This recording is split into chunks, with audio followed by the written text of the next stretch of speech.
Hello, my name is Aubriana Mandry, and this is my senior exit interview. Now, even though this is a video, I still want to give it an interview atmosphere, so I'm going to try to make it as interactive as possible. I hope you enjoy. So I want to start off with my Connelly experience when I first shadowed at Connelly. It was an amazing experience. I got to shadow Sarah Alswarky, who is now a sophomore in college. And when she greeted me, she was just full of this joy and full of this happiness, and she showed me around school all day, and I was like, this is the place that God has intended me to be. And when I was accepted to Connelly, I literally could not contain my excitement. I was like, yes, I get to go to my dream high school, and I was so excited. So when I started freshman year, we had the freshman retreat, and for that I was kind of nervous because I only knew Vanessa Alarcon because she went to St. Juliana's with me. And I was kind of nervous, I was kind of scared, but this joy that Connelly brings, and even though we weren't even at Connelly, we brought the spirit of Connelly with us, and Mother Connelly was there with us. And when we were doing our retreat, we just bonded so well. We had s'mores, we did Mass, and Mass was an amazing thing because it brought us together as a family, and that's when we knew that we were going to be lifelong sisters. And when I started freshman year, at the end of freshman year, I knew what a Connelly girl was. I knew that it was a woman of faith, a woman of academic excellence, and a woman of leadership. And even though I didn't have all of those yet, at the end of my freshman year, I knew that Connelly was going to teach me how to do that. And when I started my sophomore year, that's when I began to find the hardships of becoming a Connelly girl. I started handbells, I did geometry, honors geometry, and I did chemistry, and I did a bunch of other beautiful subjects. But I found that I was really struggling. I thought that this year was going to be easy. I was like, yes, honors geometry. I did so well in Algebra 1 last year that I can do this. Because Mr. J, he volunteered me to be in honors geometry, and I was like, yeah, of course I can do that. And then I started the class, and I learned that I wasn't the best at math. And I thought that I was, and I wasn't. And I began to think that I was a failure. I began to think that I can't do this, I can't do honors geometry, I can't do math. And that was one of the subjects where I just dreaded going to. I was so scared. And finally I told my mom what was going on, and she was like, well, let's talk. And we talked. And she told me that I'm not a failure, that just I need extra help with math. And that's what really helped me. And Connelly, Miss Ernest, when she was there, she really helped me to become a better student at math. I would come before school, I would come after school. And that's one of the beautiful things about Connelly, is that the teachers are there to help you. The teachers want to help you. The teachers want to help you succeed. They want to see you succeed. And that is one of the beautiful things that helped me to achieve academic excellence. I ended with a B+ in the class. And even though it wasn't the best, it was my best that I did. And that is what I learned from while reflecting on this and doing this video and doing the e-portfolio. And I talk about it in my e-portfolio, how I overcame the struggles of academic excellence. And even though I still am not the best student, I truly have made progress over the years. And that was one of my big challenges, was academic excellence. Because ever since I was little, I loved going to school, but I didn't like the learning part of it. I liked seeing my friends, seeing my favorite teachers, going to recess. But the learning part of it was always challenging for me. Even in kindergarten, when we had to make rip-up Santas, I was like, how am I going to do this? I'm so scared, I would cry. But then I realized as I got older that yes, I was going to be a student that had to try harder, had to try harder to do this and to become excellent in my academics. I knew that I couldn't be the people who studied the night before and got an A. I had to start studying the day that they told us that we would have a test. And even though I struggled with that, I came to Connelly and they taught me so much about academic excellence. They taught me how to make study guides, how to make Quizlets, how to manage my time well, because I was not doing that. I was studying the night before. I was making study guides that weren't the best at all, and I was afraid that I was not going to succeed in life anymore because of my academic excellence. I wasn't going to get into college. I wasn't going to get to do the things that I wanted to do. But when I came to Connelly, the teachers were so supportive. Conference time truly helped me get through those hard times.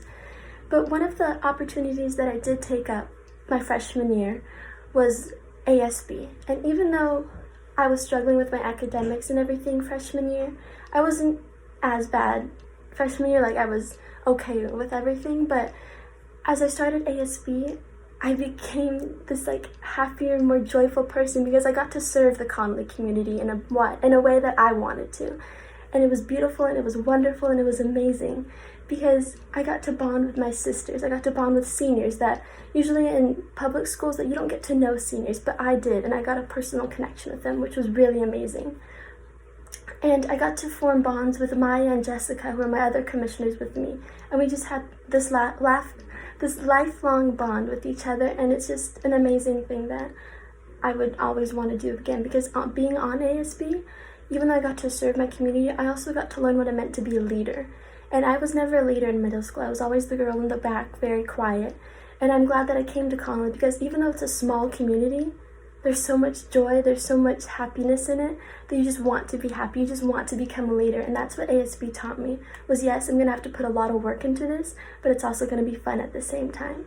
And another activity that I joined that is one of the most influential clubs, extracurriculars, whatever you call it, that I joined at Connelly, and that is campus ministry. And anyone that knows that I am one of the most faithful people in the whole entire world. And before I came to Connelly, I was not strong in my faith. And I talk about that in my e-portfolio for a woman full of faith, joy, and action. That before I came to Connelly, I would go to church, but I wouldn't pay attention. I wouldn't know what the priest was talking about, what the gospel was about. And when I joined campus ministry, I remember my first day, I told Mrs. Tansen, I was like, yeah, I write my own psalms. And she was like, oh my gosh, you need to be on campus ministry. And I was like, of course. And I remember going to my first Rosary Wednesday, and she was like, do you want to lead with Teresa Perry? And I was like, oh my gosh, yes, yes, yes. And from then on, I got to do Faith Friday as well with Teresa Enriquez, and now they're both one of my best friends in the whole entire world, because we shared our faith with each other, we shared our joy with each other, we shared our passion for Christ with each other. And that is what Connelly has truly taught me. And I feel like if I went to a public school, if I went to another school, I wouldn't get this beautiful experience, this beautiful living feeling of being with Christ when we have Mass, when we have Faith Friday, when we have Rosary Wednesday, when we have the Living Rosary. And Connelly has truly taught me to be a woman of faith. And I did have challenges with my faith at Connelly my sophomore year again, and I talk about that in my e-portfolio, where my faith was not strong. I was in the dark. I was not leaning on my faith. I was leaning on social media. I was leaning on my friends that were going in the wrong direction. And I knew that I had to change something, and Connelly brought that light out in me, brought God's faith and put it in my heart to tell me that everything's okay. You're going to have challenges, you're going to have these mess ups, but He's going to give you the strength that you need to get through this. And that's what Connelly has taught me, is that I am strong, I am beautiful, and I am wonderful, and I can do this. And it's really helped me, because I never had that mindset. I never had that mindset that I could do this. But Connelly just gave me that passion, it gave me that joy to want to keep going. And it's just an amazing school for me, and I think it's the best fit. And going back to what a Connelly girl is, a woman of faith, a leader, and a woman of academic excellence, in the beginning of my freshman year, I was not one of those. I was far off from that. And in my senior year, I can truly, truly say that I am a woman of faith. I am a woman of leadership, and I am a woman of academic excellence. Now, going back to the portion of woman of leadership in what I think a Connelly girl is, I was blessed with the chance to go to Camp Cornelia with one of my other best friends, Daisy Ibarra, over the summer before senior year. And honestly, it was a life-changing trip. You know those moments when you know that this is going to impact you for the rest of your life? Well, that was Camp Cornelia for me. And when I was told that I was chosen to go to Camp Cornelia, it was like being accepted to Connelly all over again. It was like this joy and excitement that I couldn't wait to tell my parents. And they were so happy for me. And the morning of going to Camp Cornelia, I had my outfit set. I woke up 2 hours early, and I was just so excited to go. And when Daisy and I arrived at the camp, we got to meet the other 2 Mayfield girls, and they were just amazing, full of joy, and we were just so happy that we got to spend the next about 9 or 10 days with them.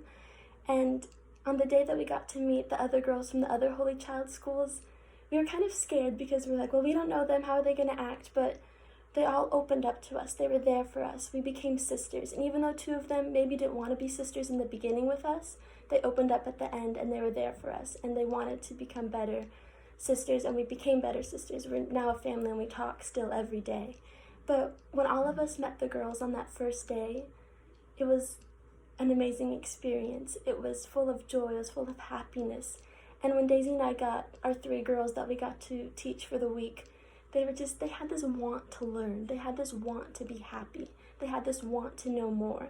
And they truly taught us. Daisy and I were teaching them lesson plans, but they taught us this blessing that we have that's called school. I love going to school, like I said before, and I talk about it in my e-portfolio, how I always loved going to school. But sometimes I just feel like I don't want to go to school. I have those tests, I have those quizzes, and I get scared.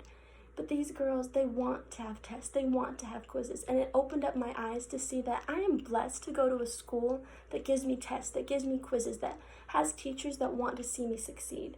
And Camp Cornelia taught me that. They taught me how to be a leader. They taught me how to be humble. They taught me how to give love. And I talk about that in my e-portfolio, how I learned to be a leader, how I didn't think I was a leader, even though, like I said, I joined ASB, I did NHS, I did campus ministry, I did ambassadors, I did all of those things, but I never felt like a good enough leader. But that is what Camp Cornelia taught me. I don't need to have all these clubs. I don't need to have all this confidence. As long as I'm here for others, and as long as I bring that joy that I have in my heart and the joy and the passion of Christ, then I will be okay. I am a leader. And as long as I bring that love of children, that love of learning, that love of teaching to the girls, that's what made the week special, was that we brought this joy with them. We weren't mad. We never got angry at them because they couldn't solve a math problem or they couldn't read a word correctly. We were there to help them.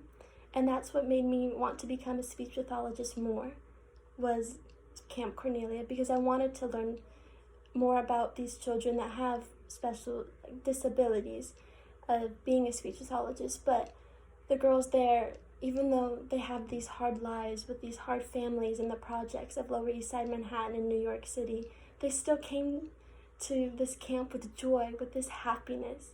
And it just made me see how blessed that God gave me to have a school and to have these friends that I get to see every single day. And even though during these times I have been able to reflect, to see how blessed that I am, and how much that I miss my friends, how much that I miss seeing my teachers every day, how much I miss seeing my school every day.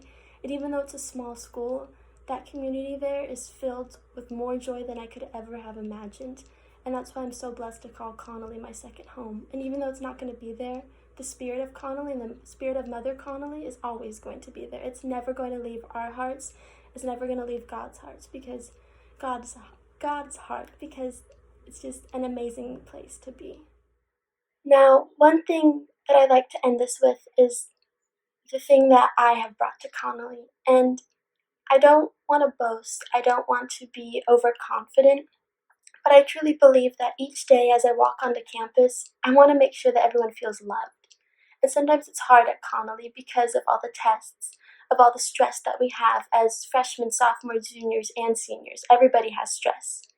But I want to make sure that everyone sees how much joy that God has for us, how much love that He has for us. And some people don't see that, and some people don't know that.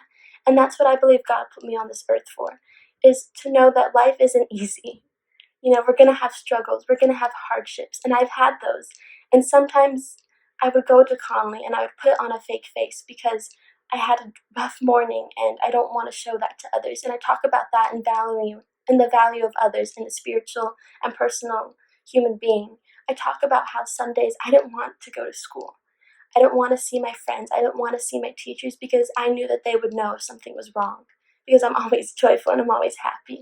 But I don't want them to see that side. But I realized that going to Connelly, you don't have to hide if you're having a bad day. You don't have to hide if you're not perfect. Because Connelly is a place where you can be you. And there's going to be people there that are going to support you. And yes, it may not be a physical thing next year, but like I said, the spiritual feeling of it is always going to be there. I'm always going to have my sisters from freshman, from sophomore, from junior, from senior, from all those years. And all the girls that are going to graduate and go on to do beautiful things, I'm still going to talk to them. And even though maybe if I don't talk to some of them, I know that I'm going to remember those little memories that we had with each other. And I believe that each day as I walk onto campus, that is what I want people to know. That's what I want them to feel. That yes, those are hard days. And yes, we're all going to have hard days. But in order to overcome those, you have to put a smile on your face. You have to remember who is there for us always, and that is God. And that is how I got through those tough times, was relying on my faith, going to the chapel, going to the rosary, going to Faith Friday, making sure that I was alive in my faith. And sometimes I'm alive, but sometimes my soul is not, because I would think that I'm a failure, that I can't do this, and that was the devil creeping in. But Connelly taught me to step out of that, get rid of that mindset, to know that I am amazing, to know that I am me, Aubriana Sophia Mandry, and I was created to do something amazing. And that's what I want everyone else to know. That's what I want the whole Connelly community to know. That they are loved, that they are valued, that they can be a leader, they can be anything they want. And I believe that's what I brought to Connelly, was even by the simple act of my smile, I made others feel valued, I made others feel loved, I made others feel like they are a leader, that they can do what they want. And I'm so excited to see how Connelly will influence me in my future of being a speech pathologist, of going to college, and of experiencing the outside world. And I'm grateful for all my teachers that taught me to keep going, to never give up. And sometimes I feel bad for my teachers because they have me as a student, because sometimes I wasn't the best student. Sometimes I didn't get the best grades and I feel like I failed them. And I talk about that again in Academic Excellence on my website, how sometimes I felt like a failure to my family or to my teachers or to my friends. But that's not it. I just had to try harder. I had to be better. And that's what Connelly also taught me, was to be better, to keep going, to keep having that strength, and to know that I can do this. So I thank my teachers for everything that they have done, to never give up on me, to always be there for me and let me talk to them when I'm having a bad day or ask if I'm okay. Because it may not have meant a lot to them, but truly it made my day and it made me feel a lot better. And I thank my Connelly sisters for everything that they've done for me, for loving me, for taking care of me, and for always being there for me. And finally, I thank God for everything that He's given me, for the joy, for my smile, for being me. And that's all that matters in this world, is as long as we love God, He'll always be there for us. Thank you, and I hope you enjoyed my senior exit interview. Have a beautiful day.